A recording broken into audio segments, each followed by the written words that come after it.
কেউ কেউ যাচ্ছে ফর্ম ফিল আপ করছে, ICDS কেউ কেউ যাচ্ছে ফর্ম ফিল আপ করছে, বা ডিএম অফিসে গিয়ে নাকি ফর্ম ফিল আপ করছে, এরকম ফর্ম ফিল আপের কিন্তু কোনো বিষয় নেই।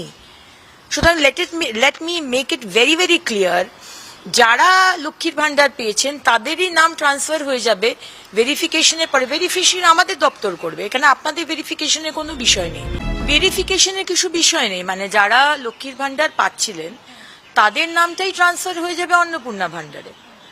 আপনারা 1000 টাকা বা 1200 টাকা পাচ্ছিলেন বা 1500 টাকা লিস্ট 1 মাস আগে পেয়েছেন, আমাদের সরকারে আপনারা 3000 টাকা পাবেন। যারা যারা সিএ এর জন্য অ্যাপ্লাই করেছেন তারা পাবেন, কারণ আপনাদের অ্যাপ্লিকেশনের রাস্তায় রয়েছেন, প্রসেসে।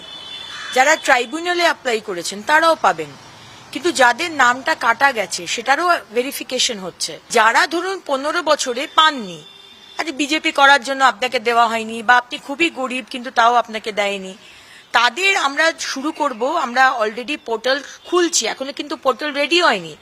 অনেক জায়গাতে সংবাদ মাধ্যমে আমি দেখছি পোর্টাল খুলে গেছে, এটা কিন্তু সম্পূর্ণ ভুয়ো কথা। পোর্টাল খুললে আমরা আনুষ্ঠানিকভাবে আপনাদের জানাবো। যারা যারা পাচ্ছেন না সেই পোর্টালে অ্যাপ্লাই করবেন, যারা পাননি 15 বছর ধরে, এবং তাদেরটা আমরা 2-3 মাস বাদে বাজেট হওয়ার পরে আমরা সেটা দেখব।